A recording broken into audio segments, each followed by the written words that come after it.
తెలంగాణలో ప్రజాపాలన కొనసాగుతోంది. కాంగ్రెస్ కార్యకర్తలు కష్టపడి పనిచేశారన్న భట్టి.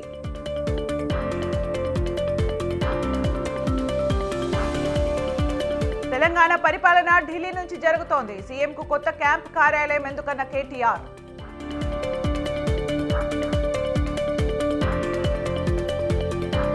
ఈ నెల 27న విశాఖలో వైసీపీ కీలక నేతలతో భేటీ. ఎన్నికల సన్నద్ధతపై దిశానిర్దేశం.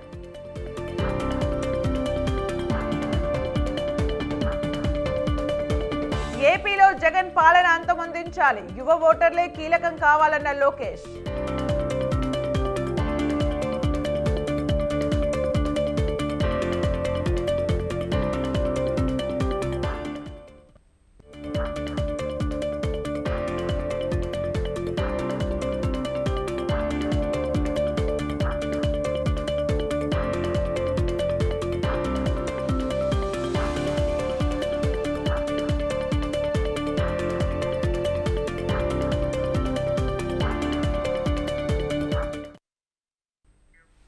వైసీపీ 5వ జాబితాపై సీఎం జగన్ తీవ్ర కసరత్తు చేస్తున్నారు. కొందరు ఎమ్మెల్యేలు నేతలు సీఎం క్యాంప్ కార్యాలయానికి క్యూ కట్టారు.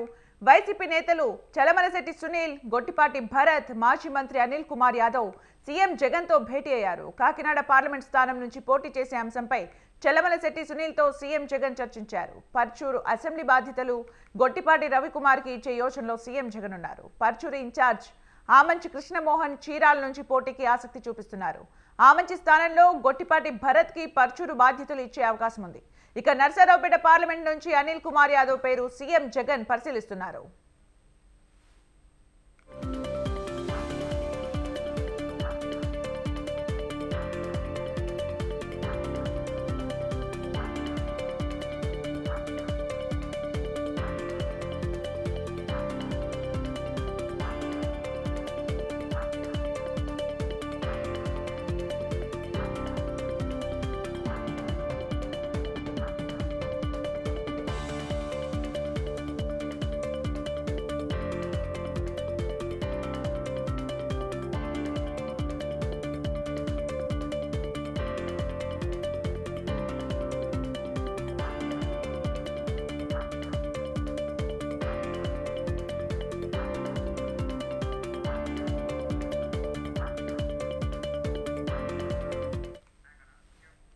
వైసీపీ 5వ జాబితాపై సీఎం జగన్ తీవ్ర కసరత్తు చేస్తున్నారు. కొందరు ఎమ్మెల్యేలు నేతలు సీఎం క్యాంప్ ఆఫీస్ కి క్యూ కట్టారు. వైసీపీ నేతలు చలమలశెట్టి సునీల్, గొట్టిపాటి భరత్, మాజీ మంత్రి అనిల్ కుమార్ యాదవ్ సీఎం జగన్ తో భేటీ అయ్యారు. కాకినాడ పార్లమెంట్ స్థానం నుంచి పోటీ చేసే అంశంపై చలమలశెట్టి సునీల్ తో సీఎం జగన్ చర్చించారు. పర్చూరు ఇన్ఛార్జ్ ఆమంచి కృష్ణమోహన్ చీరాల నుంచి పోటీకి ఆసక్తి చూపిస్తున్నారు. ఇక నర్సరావుపేట పార్లమెంట్ నుంచి అనిల్ కుమార్ యాదవ్ పేరు సీఎం జగన్ పరిశీలిస్తున్నారు. ఇక పూర్తి అప్డేట్స్ మా ప్రతినిధి రమేష్ అందిస్తారు. Ramesh. Sumitra, YSR Congress party MLA MP అభ్యర్థుల మార్పులు చేర్పులకు సంబంధించి కసరత్తు కొనసాగుతూ ఉంది. సీఎం జగన్మోహన్ రెడ్డి 5వ జాబితా పైన కసరత్తు చేస్తూ ఉన్నారు. అందులో భాగంగా ఈరోజు కొంతమంది ముఖ్య నేతలు సీఎం జగన్మోహన్ రెడ్డితో క్యాంపు కార్యాలయంలో సమావేశమయ్యారు. ఈ సమావేశంలో మాజీ మంత్రి అనిల్ కుమార్ యాదవ్తో పాటు వైసీపీ నేత చలమలశెట్టి సునీల్, అదేవిధంగా గొట్టిపాటి భరత్, ఈ ముగ్గురు నేతలు కూడా క్యాంప్ ఆఫీస్కి వచ్చి ముఖ్యమంత్రి జగన్తో సమావేశమయ్యారు. ఈ సమావేశంలో ప్రధానంగా 3 నియోజకవర్గాలకు సంబంధించి చర్చ జరుగుతున్నట్టు తెలుస్తూ ఉంది. ఒకటి పర్చూరు నియోజకవర్గానికి సంబంధించి చర్చ జరుగుతుంది. పర్చూరు నియోజకవర్గ ఇన్ఛార్జిగా ప్రస్తుతం మాజీ ఎమ్మెల్యే ఆమంచి కృష్ణమోహన్ ఉన్నారు. అయితే ఆమంచి కృష్ణమోహన్ వచ్చే ఎన్నికల్లో చీరాల నుంచి పోటీ చేసేందుకు ఆసక్తి చూపిస్తూ ఉన్నారు. ఆయన 2009 అదేవిధంగా 2014 ఎన్నికల్లో చీరాల నుంచి ఎమ్మెల్యేగా విజయం సాధించారు. 2019 ఎన్నికల్లో కూడా చీరాల నుంచి పోటీ చేసి ఓడిపోయారు. అయితే కొద్ది కాలం క్రితం ఆమంచి కృష్ణమోహన్ను పర్చూరు ఇన్ఛార్జిగా వైఎస్ఆర్ కాంగ్రెస్ పార్టీ నియమించింది. అయితే వచ్చే ఎన్నికల్లో ఆయన పర్చూరు నుంచి పోటీ చేసేందుకు ఆసక్తి చూపించడం లేదు. చీరాల నియోజకవర్గం నుంచే పోటీ చేస్తారని కూడా ఆయన తన సన్నిహితులకు చెప్పినట్టు తెలిసింది. ఈ నేపథ్యంలో పర్చూరుకి కొత్త ఇన్ఛార్జిని నియమించే అంశంపైన సీఎం జగన్మోహన్ రెడ్డి దృష్టి సారించారు. అందులో భాగంగా గతంలో పర్చూరు బాధ్యతలు చూసిన గొట్టిపాటి భరత్ను సీఎం క్యాంప్ కార్యాలయానికి రావాలని సీఎం అధికారులు సూచించారు. దీంతో ఆయన క్యాంప్ ఆఫీస్కి వచ్చి సీఎం జగన్తో సమావేశమయ్యారు. పర్చూరు బాధ్యతలు అప్పగిస్తే అక్కడ పనిచేసేందుకు సిద్ధంగా ఉన్నది లేనిది అనే విషయాన్ని అడిగి తెలుసుకున్నట్టు తెలుస్తూ ఉంది.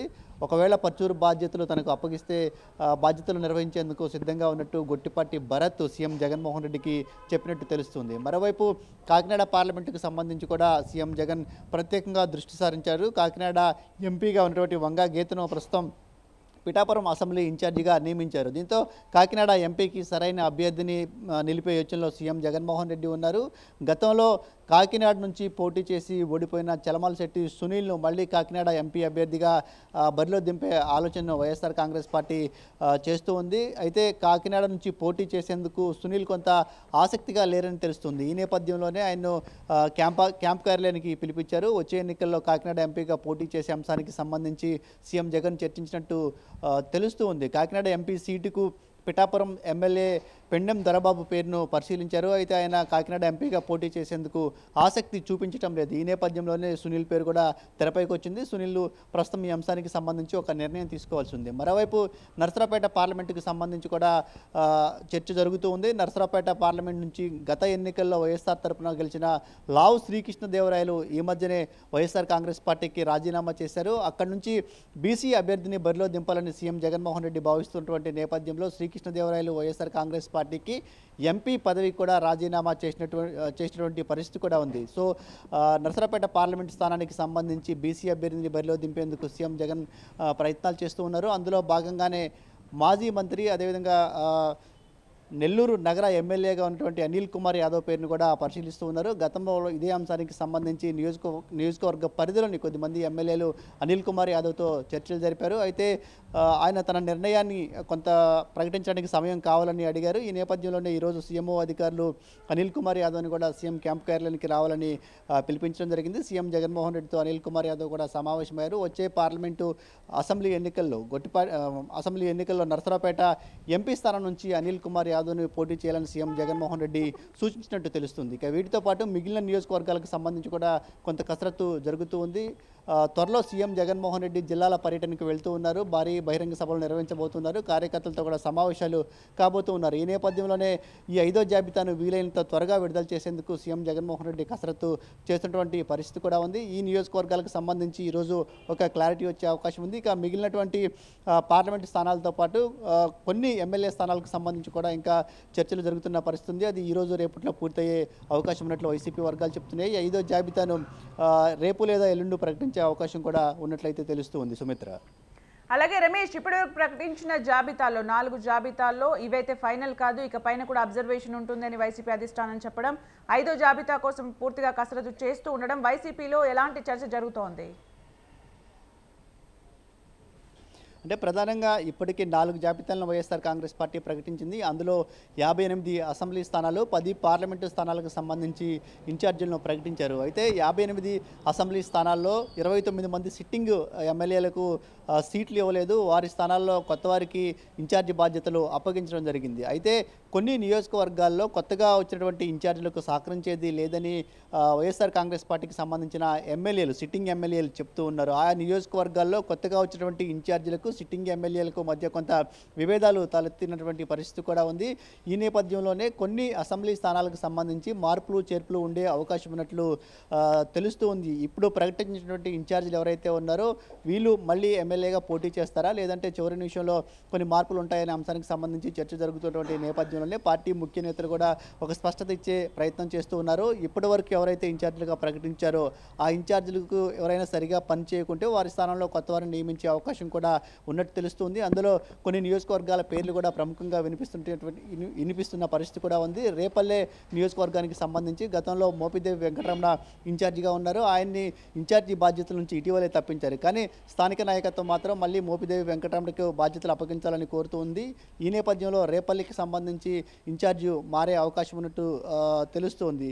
ఇలా మరికొన్ని నియోజకవర్గాల్లో కూడా స్థానిక నేతలు సిట్టింగ్ ఎమ్మెల్యేలకే టికెట్లు ఇవ్వాలని కోరుతున్నటువంటి పరిస్థితి ఉంది. అటు కర్నూలు జిల్లాకు సంబంధించి చూస్తే చూస్తే ఎమ్మిగనూరు ఎమ్మెల్యేగా ఉన్నటువంటి సిట్టింగ్ ఎమ్మెల్యేను కాదని కొత్త వ్యక్తికి అక్కడ టికెట్ ఇచ్చారు. కానీ స్థానిక నాయకులు మాత్రం సిట్టింగ్ ఎమ్మెల్యేకి టికెట్ ఇవ్వాలి, లేదంటే సిట్టింగ్ ఎమ్మెల్యేకు టికెట్ సూచించిన వారికి టికెట్ ఇవ్వాలని కోరుతున్నటువంటి పరిస్థితి ఉంది. ఈ నేపథ్యంలో బొట్ట రేణుక ఆమె గతంలో వైసీపీ నుంచి ఎంపీగా గెలిచారు. ఆమె పేరు తెరపైకి వచ్చింది. అక్కడ కొత్తగా ఇన్ఛార్జిని నియమించే ఆలోచన వైసీపీ చేస్తుంది. బొట్ట రేణుకను అక్కడ ప్రకటించే అవకాశం ఉంది. వీటితో పాటు చిలకలూరుపేట నియోజకవర్గానికి సంబంధించి కూడా మార్పులు ఉంటాయని తెలుస్తుంది. మంత్రి విడుదల రజని గతంలో అక్కడ నుంచి ఎమ్మెల్యేగా గెలిచారు. కానీ ఇప్పుడు గుంటూరు పంపించినటువంటి పరిస్థితి కూడా ఉంది. అక్కడ కూడా మళ్ళీ మార్పులు ఉంటాయని అయితే వైసీపీ వర్గాలు చెప్తున్నాయి. అయితే కొన్ని నియోజకవర్గాల్లో మార్పులు ఉండే అవకాశం ఉన్నట్టుంది. దీనికి సంబంధించి తుది నిర్ణయం ఏదైతే ఉందో అది సీఎం జగన్మోహన్ రెడ్డి తీసుకుంటారు. అప్పటి వరకు కొత్తగా ఎవరికైతే బాధ్యతలు అప్పగించారో వాళ్ళు మాత్రమే నియోజకవర్గ ఇన్ఛార్జి బాధ్యతలు నిర్వహిస్తారని పార్టీ వర్గాలు చెప్తూ ఉన్నాయి. అలాగే రమేష్, ఇప్పటికే కొంతమంది రాజీనామాలు చేసిన నేపథ్యంలో లోకల్గా ఉండే నేతలు కానీ ఎవరు కానీ అసంతృప్తికి గురి కాకుండా, క్యాడర్ మిస్ అవ్వకుండా వైసీపీ అధిష్టానం ఎలాంటి చర్యలు చేపడుతుంది? అంటే మార్పులు చేర్పుల్లో భాగంగా పార్టీ ముఖ్య నేతలు సీఎం జగన్మోహన్ రెడ్డి కూడా ఎమ్మెల్యేలు ఎంపీలను పిలిచి మాట్లాడుతూ ఉన్నారు. ఎవరికైతే వచ్చే ఎన్నికల్లో పోటీ చేసే అవకాశం లేదో వారందరికీ కూడా స్వయంగా నచ్చచెప్పే ప్రయత్నం చేస్తూ ఉన్నారు. ఇప్పుడు ఈ ఎన్నికల్లో పోటీ చేసే అవకాశం రాకపోయినా మళ్ళీ వైఎస్ఆర్ కాంగ్రెస్ పార్టీ అధికారంలోకి వచ్చిన తర్వాత వారికి ఇటు పార్టీలోనూ ప్రభుత్వంలోనూ ప్రాధాన్యం ఇస్తామని చెప్తూ ఉన్నారు. అందులో భాగంగా కొంతమంది సిట్టింగ్ ఎమ్మెల్యేలకు టికెట్లు ఇవ్వని వారు ఎవరైతే ఉన్నారో వారిని రాజ్యసభకు పంపిస్తామని హామీ ఇవ్వడం జరిగింది. మరికొంతమందికి ఎన్నికల తర్వాత ఎమ్మెల్సీ స్థానాలు ఖాళీ అవుతాయి, ఎమ్మెల్సీ స్థానాల్లో వారికి ప్రాధాన్యం ఇస్తామని కూడా చెప్తున్న పరిస్థితి ఉంది. ఇక ఈ పరిస్థితి ఇలా ఉంటే మరికొంతమంది నేతలు మాత్రం మళ్ళీ వైసీపీ అధికారంలోకి వచ్చిన తర్వాత తమకు న్యాయం చేస్తారో లేదో అనే సందేహాలు కూడా వ్యక్తమవుతున్నాయి. అలాంటి నేతలు మాత్రం పార్టీని వీడుతూ ఉన్నారు. ఇప్పటికే 3 ఎంపీలు వైఎస్ఆర్ కాంగ్రెస్ పార్టీకి రాజీనామా చేశారు. ఎంపీలు బాలశౌరి, లావు శ్రీకృష్ణదేవరాయలు, అదేవిధంగా కర్నూలుకు సంబంధించిన ఎంపీ సంజీవ్ కుమార్ కూడా వైఎస్ఆర్ కాంగ్రెస్ పార్టీని వీడిన పరిస్థితుంది. మరికొంతమంది ఎమ్మెల్యేలు కూడా వైసీపీని వీడి ఇతర పార్టీలోకి వెళ్తున్న పరిస్థితి కూడా ఉంది. అలాంటి నియోజకవర్గాలపైన కూడా ప్రత్యేకంగా వైసీపీ అధిష్టానం దృష్టి పెట్టింది. ద్వితీయ శ్రేణి నేతలతో మాట్లాడే ప్రయత్నం చేస్తూ ఉన్నారు. ఎన్నికల్లో వైఎస్ఆర్ కాంగ్రెస్ పార్టీ విజయం కోసం కృషి చేయాలని పార్టీ ముఖ్య నేతలు ఆయా నియోజకవర్గాలకు సంబంధించినటువంటి నేతలతో మాట్లాడే ప్రయత్నం అయితే జరుగుతుంది. ఒకవైపు బుజ్జగింపులు అనుకోవచ్చు, లేదంటే వచ్చే ఎన్నికల తర్వాత వాళ్ళకి ఎలాంటి ప్రాధాన్యం ఇస్తామనే అంశాలను చెప్తూనే వైసీపీ గెలుపు కోసం పనిచేయాలని అయితే సూచనలు చేస్తూ ఉన్నారు. ఇందులో కొంతమంది సానుకూలంగా స్పందిస్తుంటే మరికొంతమంది మాత్రం 5వ జాబితా లేదంటే పూర్తి స్థాయి జాబితా వచ్చిన తర్వాత రాజకీయంగా ఒక నిర్ణయం తీసుకునే ఆలోచన కూడా చేస్తూ ఉన్నారు. Sumitra, right, thank you Ramesh for the updates.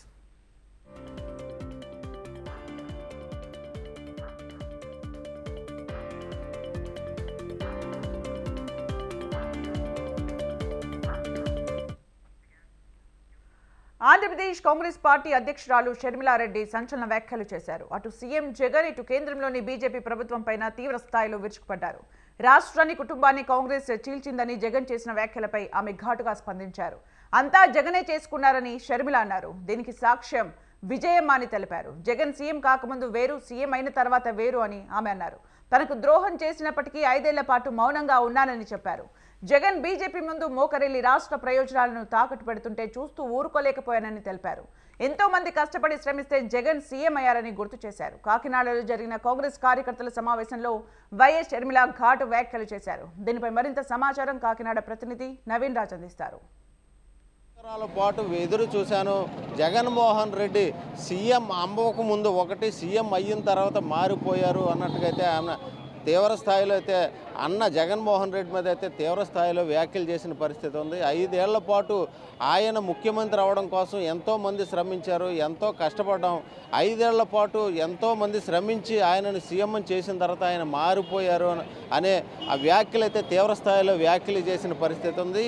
ఇటు అంటే 5 ఏళ్ల పాటు వేచి చూసిన ఆయన మారకపోవడంతోనే కాంగ్రెస్ పార్టీలో చేరాను. ఇటు రాష్ట్ర ప్రభుత్వం, ఇటు రాష్ట్రం అయితే కనుక అనేక ఇబ్బందుల్లో ఉంది, సంక్షేమం అయితే లేదు, అటు ప్రజలకు అనేక నష్టాలు జరుగుతున్నాయి అంటూ అటు ఆ జగన్మోహన్ రెడ్డి మీద తీవ్ర స్థాయిలో విమర్శలు చేసింది షర్మిలారెడ్డి.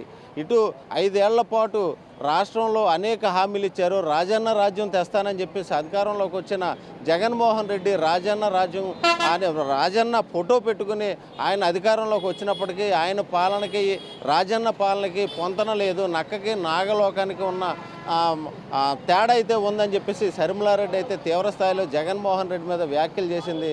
అటు జైల్లో ఉన్న జగన్మోహన్ రెడ్డి ఆ పాదయాత్ర చేయాలని నాకు సూచించినప్పటికీ కుటుంబాన్ని అటు వ్యక్తిగత ఇబ్బందులను కూడా పట్టించుకోకుండా పాదయాత్ర చేసి ఆయనని సీఎంను చేసాం. అదేవిధంగా ఎంపీలు ఎమ్మెల్యేలు రాజీనామా చేసి ఆయనని సీఎం చేసేందుకు ప్రయత్నిస్తే వారందరినీ మంత్రులు చేస్తానన్న జగన్మోహన్ రెడ్డి మంత్రులు చేయలేదు. ఇప్పుడు వారు ఏ స్థితిలో ఉన్నారో చూస్తే అర్థమవుతుందని చెప్పి శర్మిలారెడ్డి జగన్మోహన్ రెడ్డి మీద అనేక వ్యాఖ్యలు చేసిన పరిస్థితి ఉంది. దీని అంతటికీ సాక్ష్యం అటు దేవుడు అలాగే విజయమ్మ దీని అంతటికీ సాక్ష్యంగా ఉన్నారు అని చెప్పేసి అయితే తీవ్ర స్థాయిలో జగన్మోహన్ రెడ్డి మీద అయితే వ్యాఖ్యలు చేసిన పరిస్థితి ఉంది. అదేవిధంగా బీజేపీ ప్రభుత్వం మీద కూడా ఇటు శర్మిలారెడ్డి తీవ్ర స్థాయిలో విమర్శలు చేశారు. ఒక్క ఎంపీని కానీ ఒక ఎమ్మెల్యేని కానీ నెగ్గించుకోలేని బీజేపీ ఆంధ్రప్రదేశ్లో రాజ్యమేలుతుంది, వారు చెప్పినట్లుగానే చేస్తున్నారు. అదేవిధంగా ఇటు విశాఖ ఉక్కుని ప్రైవేటీకరణ చేసేందుకైతే అటు కేంద్ర ప్రభుత్వం ప్రయత్నం చేస్తుంటే జగన్మోహన్ రెడ్డి తొత్తుగా బీజేపీకి తొత్తుగా మారి ఇది విశాఖ పోర్ట్ని అయితే కనుక ఆయనకు పణంగా పెట్టేశారు, బీజేపీకి పణంగా పెట్టారు. ఇటు వైసీపీ ఎమ్మెల్యేలు కావచ్చు ఎంపీలు కావచ్చు వీరంతా కూడా బీజేపీకి తొత్తులుగా మారారు. వారి దగ్గర మోకరిల్లుతున్న పరిస్థితులే ఉన్నాయి తప్ప రాష్ట్ర ప్రజలను పట్టించుకోవడం లేదు అని చెప్పి తీవ్రస్థాయిలో విమర్శలు చేశారు. అదేవిధంగా వైఎస్ రాజశేఖర రెడ్డి ఫోటో పెట్టుకుని ఆయన అధికారంలో వచ్చినప్పటికీ ఆయన ఏ విధంగా ఆయన చేసిన పాలనకి ఈయన పాలనకి అనేక తేడాలు అయితే ఉన్నాయి. ఫీజు రియంబర్స్మెంట్ ఏమైంది, ఉద్యోగస్తులకి అయితే కనుక ఉద్యోగాలు లేని పరిస్థితి ఉంది, నిరుద్యోగులుగా మారుస్తున్నారు.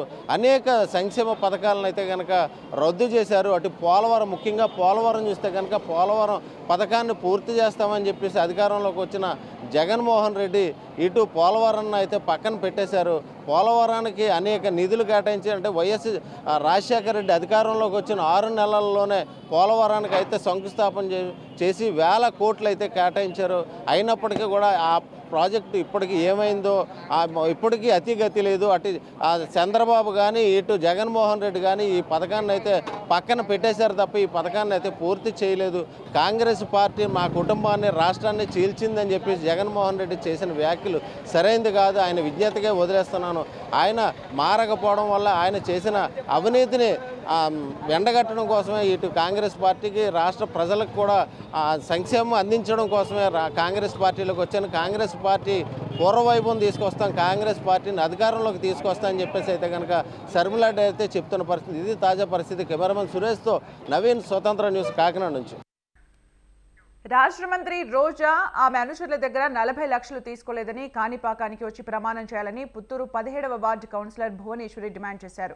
తనకు పుత్తూరు మున్సిపల్ చైర్మన్ పదవి ఇస్తానని చెప్పి మంత్రి రోజా మోసం చేశారన్నారు.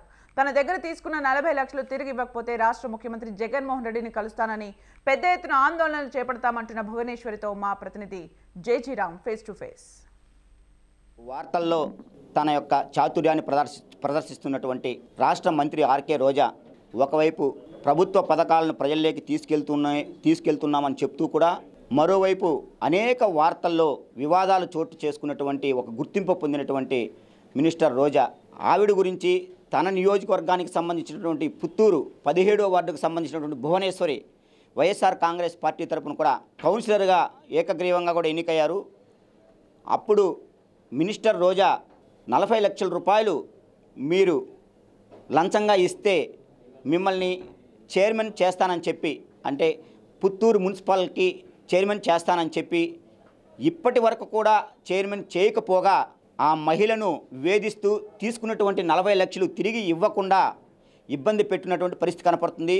గత 2 రోజులుగా భువనేశ్వరి తిరుపతి ప్రెస్ క్లబ్కి చేరుకొని తన యొక్క గోడును విన్నవించుకునేటువంటి ప్రయత్నం చేస్తుంది. ప్రస్తుతం వారి భార్యాభర్తలు ఇద్దరు మన దగ్గరే ఉన్నారు. అంటే ఏం జరుగుతుంది, ఏంటి, 40 లక్షలు ఏ విధంగా మీరు రోజా గారికి ఇచ్చారు అనేటువంటి అడిగి తెలుసుకునేటువంటి ప్రయత్నం అయితే మనం చేద్దాం. భువనేశ్వరి గారు చెప్పండి, అంటే మినిస్టర్ రోజా గారి మీద మీరు పెద్ద ఎత్తున ఆరోపణలు చేయడం జరిగింది. అంటే 40 లక్షల రూపాయలు మీకు చైర్మన్ తిరిగి కట్టబెడతానని చెప్పి తీసుకున్నానని చెప్పారు. ఇది ఎంతవరకు నిజమంటారు? చైర్మన్ చేస్తామనింది వాస్తవం అన్న.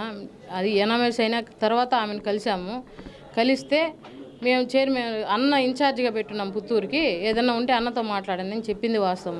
అన్న దగ్గర కలిసాము మేము. అన్న దగ్గర కలిస్తే అన్న డబ్బులు డిమాండ్ చేశాడు అన్న, 70 lakhs డిమాండ్ చేశారు. అన్న మేము ఇంత ఇచ్చుకోలేం కదా, రిజర్వేషన్లో వచ్చింది కదన్నా, నేను ఎన్ఎంఎస్ అయినాను, అందులో ఊరంతా కలిసి నన్ను ఎన్నుకోవడం జరిగింది అనేసి అంటే లేదు డబ్బులు ఇవ్వాలి లేకపోతే రాదు అని చెప్పారన్న. దానికి మేము అంత ఇచ్చుకోలేమన్నా అంటే 40 lakhs కూపుకున్నాం, మేము ఇంత ఇవ్వగలమన్నా అంటే సరే అని అన్నారన్న. పెద్ద మనుషులు ఎవరన్నా పెట్టుకొని ఇస్తే బాగుంటుందని ఆలోచించి అన్న ఎవరన్నా పెద్దవాళ్ళని తోడుకొస్తామన్నా అంటే అదంతా నీకు వద్దు, నేను నా అనుచరుల్ని పంపిస్తే నేను ఎవరైతే పంపిస్తానో వాళ్ళ దగ్గర ఇచ్చి పంపించు డబ్బులు అని చెప్పి అడగడం జరిగిందన్న. అదే సత్య అనే అతని దగ్గర కుమార్ అన్న వర్క్ చేస్తూ ఉన్నట్టుగా ఉంది. అతను పంపించారు. అతను పంపించి ఇంటి దగ్గర 20 lakhs తీసుకొని వచ్చాడు. అక్కడే ఫోన్ మాట్లాడే అన్న తీసుకొచ్చేదా అనేసి అని అంటే మా ముందరే మాట్లాడారు. తీసుకురా అని చెప్పి నీ దగ్గర పెట్టుకోవడం అని చెప్పడం కూడా జరిగింది. చెప్పి తీసుకొచ్చాడన్న. తర్వాత చైర్మన్ ఇస్తామని చెప్పి ఎలక్షన్ అయిపోయిన తర్వాత చైర్మన్ ఇస్తామని చెప్పి అనౌన్స్ చేసే ముందర మాకు లేదు అని చెప్పి చెప్పారన్న. ఏందన్నా ఈ విధంగా మేడం మాకు ఇస్తా అని చెప్పారు కదా అంటే 2 నెలల తర్వాత ఇస్తాం పో, వేరే కారణాల వల్ల వేరే వాళ్ళకి ఇవ్వాల్సి వచ్చింది అని చెప్పి చెప్పారు. సరే మేము బయట వచ్చేసరికి కుమార్ అన్నాను, అన్న ఏందన్నా ఈ పరిస్థితి, డబ్బులు కూడా తీసుకొని ఈ విధంగా చేసినారంటే అదంతా లేదు, వేరే కారణాల వల్ల మాకుంటాయి కదా కొన్ని కారణాలు, దానివల్ల వేరే వాళ్ళకి ఇవ్వాల్సి వచ్చింది, నువ్వు చైర్మన్ హరి గారికి ఇవ్వాల్సి వస్తూ ఉంది కాబట్టి నువ్వు మాకు 2 నెలల తర్వాత వెయిట్ చెయ్యి చేస్తాము అనేసి అని అన్నారన్న. 2 నెలల తర్వాత వెళ్ళి కలిసాము. 2.5 సంవత్సరం అన్నారు. 2.5 సంవత్సరం అయితే ఎంపీపీలు వాళ్ళు వీళ్ళు ఉన్నారు, అందరినీ కలిసి మాట్లాడతాము అని చెప్పి చెప్పారన్న.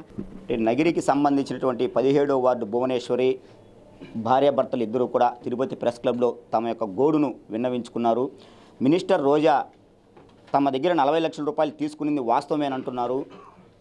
ఈ యొక్క విషయాన్ని రోజా ఆమెకు సంబంధించినటువంటి అనుచరులు ఎవరైతే ఉన్నారో వాళ్ళందరూ కూడా కాణిపాక వినాయక స్వామి దగ్గరికి వచ్చి మేము డబ్బు తన దగ్గర తీసుకోలేదు అని చెప్పేస్తే బేషరతుగా కూడా ఇదే మీడియా ముందు మేము రోజా గారికి క్షమాపణ చెప్పి మా యొక్క ఆరోపణలు వెనక్కి తీసుకుంటామనేటువంటిది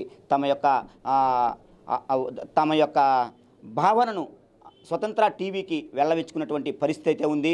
జరిగినటువంటి ఈ యొక్క 3-4 రోజులుగా కూడా జరుగుతున్నటువంటి ఈ యొక్క ఆరోపణలు ఏవైతే ఉందో వీటన్నిటికీ కూడా మినిస్టర్ రోజా గారు కావచ్చు, ఆమెకు సంబంధించినటువంటి అనుచరులు కావచ్చు, లేదా పార్టీ అధిష్టానం కూడా కావచ్చు, ఎవరైనా సరే ముందుకు వచ్చి ఇది జరిగింది వాస్తవమే లేదా తమ డబ్బులు తమకు ఇచ్చేంత వరకు కూడా ఏమాత్రం వెనకడుగు వేయమని పెద్ద ఎత్తున ధర్నాలు చేసేదానికి కూడా సిద్ధమేనంటున్నారు. కెమెరామెన్ లోకేష్తో జేజీదాం, స్వతంత్ర టీవీ, తిరుపతి.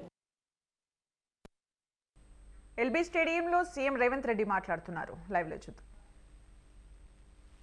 కశ్మీర్ వరకు మండు టెండల్లో మంచు కొండల్లో 150 రోజులు 4000 కిలోమీటర్లు అలు పెరగకుండా ఎంత కష్టం వచ్చినా, తుఫాను వచ్చినా, ఎవరు అడ్డం వచ్చినా ఆగకుండా కన్యాకుమారిలో మొదలుపెట్టిన పాదయాత్ర కశ్మీర్ వరకు కొనసాగించి ప్రపంచం దృష్టిని ఆకర్షించిండు.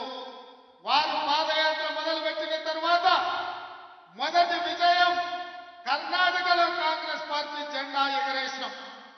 రెండవ విజయం హిమాచల్ ప్రదేశ్ లో కాంగ్రెస్ పార్టీ జెండా ఎగరేసినాం. మూడవ విజయం తెలంగాణ రాష్ట్రంలో ఈ గడ్డ మీద వారు పాదయాత్ర చేసిన సందర్భంగా మీరందరూ కష్టపడి విజయవంతం చేస్తే రాహుల్ గాంధీ గారి భారత్ జోడో యాత్ర ఈరోజు తెలంగాణ రాష్ట్రంలో కాంగ్రెస్ పార్టీ ప్రభుత్వాన్ని ఏర్పాటు చేసింది. మిత్రులారా, ఇయ్యాల నేను మిమ్మల్ని అడుగుతున్నా, వాళ్ళ తాతలు ముత్తాతలు వజ్రాల వ్యాపారం చేసింది. వజ్ర వైదూర్యాలతో వేలాది కోట్ల రూపాయలతో ప్రపంచంలోనే ఆగర్భ శ్రీమంతులుగా ఉన్న మోతీలాల్ నెహ్రూ, పండిత్ జవహర్లాల్ నెహ్రూ గారు ఈ దేశ ప్రజల కోసం స్వేచ్ఛనివ్వాలి, ఈ దేశ ప్రజలు స్వతంత్రాన్ని అనుభవించాలి, ఈ దేశ ప్రజలు తెల్లదొరల బానిసత్వం నుంచి విముక్తి కలిగి ఈ దేశంలో రాజులై వెలగాలి అని వాళ్ళ ఆస్తులను ఫణంగా పెట్టిండ్రు. సంవత్సరాల కొద్ది జైల్లో మగ్గిండ్రు. ఆ కాంగ్రెస్ పార్టీకి నాయకత్వం వహించి భారతదేశానికి స్వతంత్రాన్ని ఇప్పించి ఈ దేశంలోనే త్యాగం అంటే వాళ్ళ కుటుంబం అని నిరూపించింది. వచ్చిన స్వతంత్ర దేశానికి మొట్టమొదటి ప్రధానమంత్రిగా ప్రపంచానికే ఒక సుపరిపాలన అందించి ప్రపంచ దేశాలతో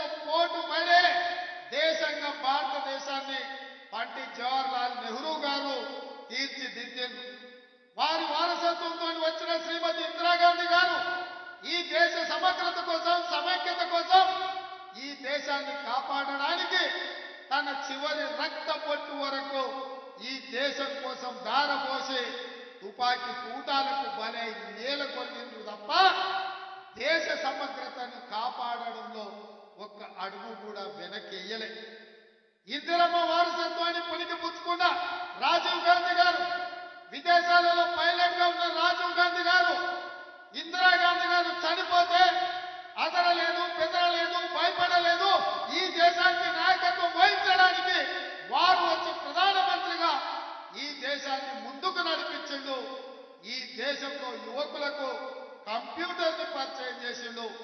ఈ దేశంలో యువకులకు 21 సంవత్సరాలకు ఓటు ఉంటే 18 సంవత్సరాలకే ఓటు హక్కుని ఇప్పించి ఇవాళ 18 ఏళ్ల పిల్లలు ఓటేస్తుండ్రు.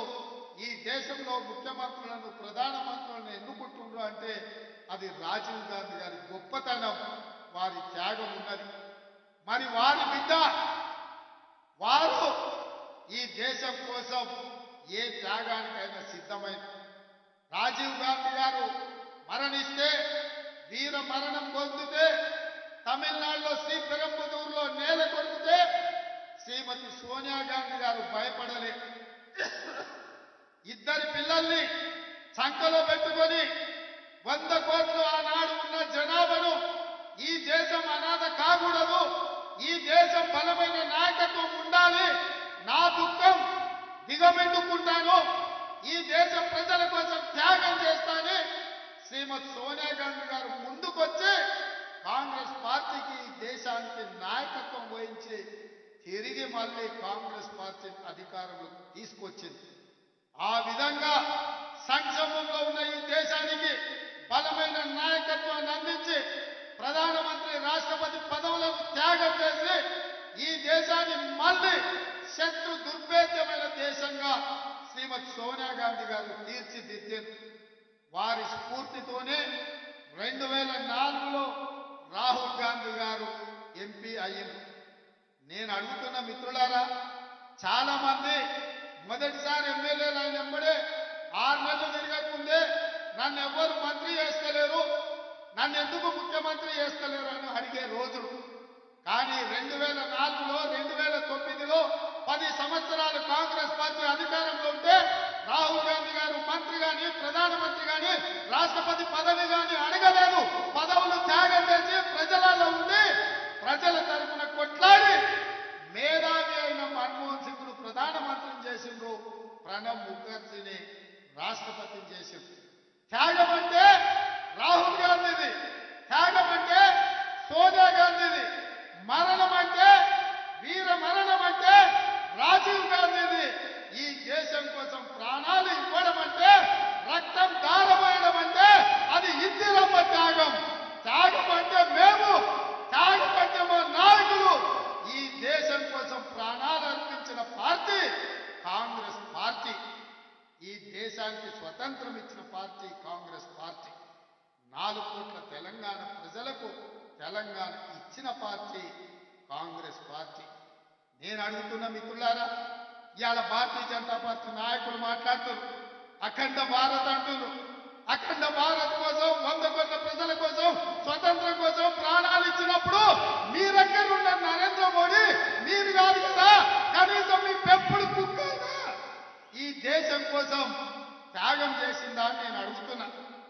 ఈ దేశ స్వతంత్రం కోసం కొట్లాడింది కాంగ్రెస్, ఈ దేశానికి స్వతంత్రం తెచ్చింది కాంగ్రెస్, ఈ దేశం కోసం ప్రాణాలు ఇచ్చింది గాంధీ కుటుంబం.